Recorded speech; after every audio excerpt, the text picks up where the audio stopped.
Hey everybody, it's Emily at ARG Schooling, and I'm back with another video in my What We're Doing in 8th Grade series.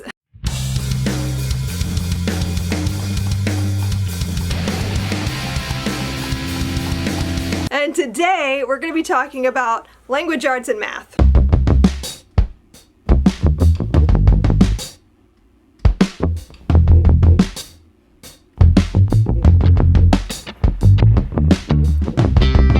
So I've mentioned it before, but I think one of the biggest benefits of being a longtime homeschooling parent is that you end up with a library full of materials to pull from. I really only have to buy math this year because I already have like basically everything else on my shelves that we need. I think I did buy like one workbook. That's it. So for math, we are using teaching textbooks. We've used it throughout. It works really well for our family. I'm not a math person, so this is as close to hiring a tutor as you can get without actually hiring a tutor. I like that it's done all on the computer. They do the grading for you. They teach the lesson. I usually supervise and sit with her and make sure she gets what's happening, and we will stop or redo a lesson as needed, but it works really well for our family. All my kids have used it, so we are on teaching textbook 7 this year. So that we'll be on tap to start pre-algebra in 9th grade, which I know most people are ahead of the game there, but that's fine. So that's what we're doing for math. Then for language arts, I have a couple of different things here. I'm going to start with poetry. This goes in our morning basket for the most part, but I kind of wanted to talk about it separate from our morning basket video, which will be coming soon. I went through my shelves and I'm like, what have we not read yet?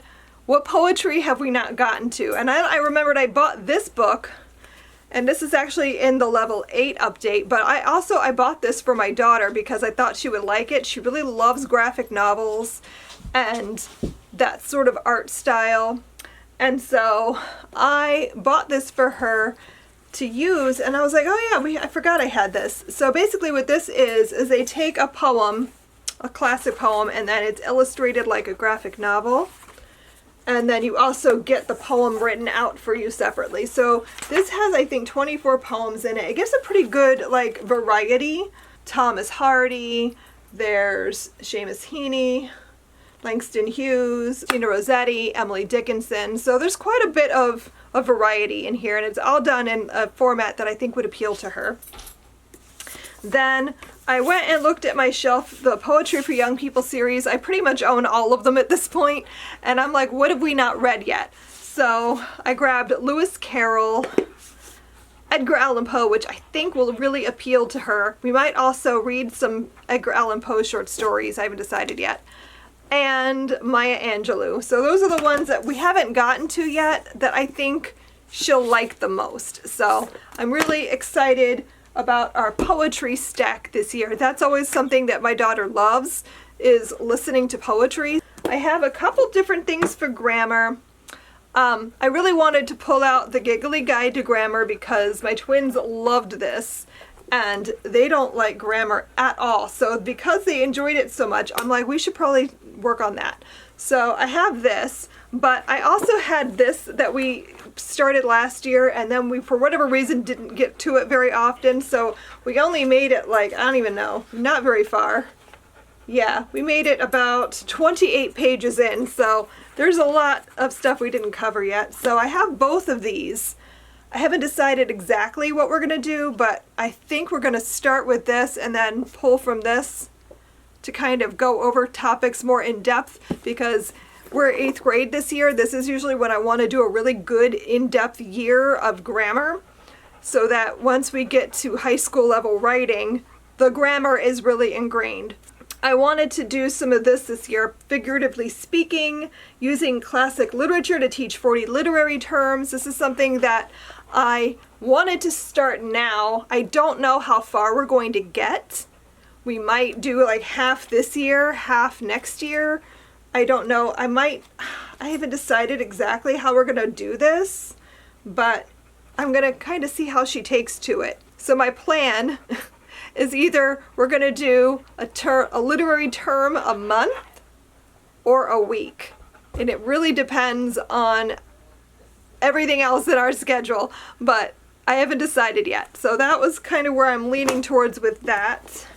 The only thing I bought was this workbook because writing is something we really need to like buckle down and focus on. So I have a couple things in my pile for that. She likes workbooks. I backed up a year, like she's 8th grade, so this is 7th grade because writing is not something that is her strong suit.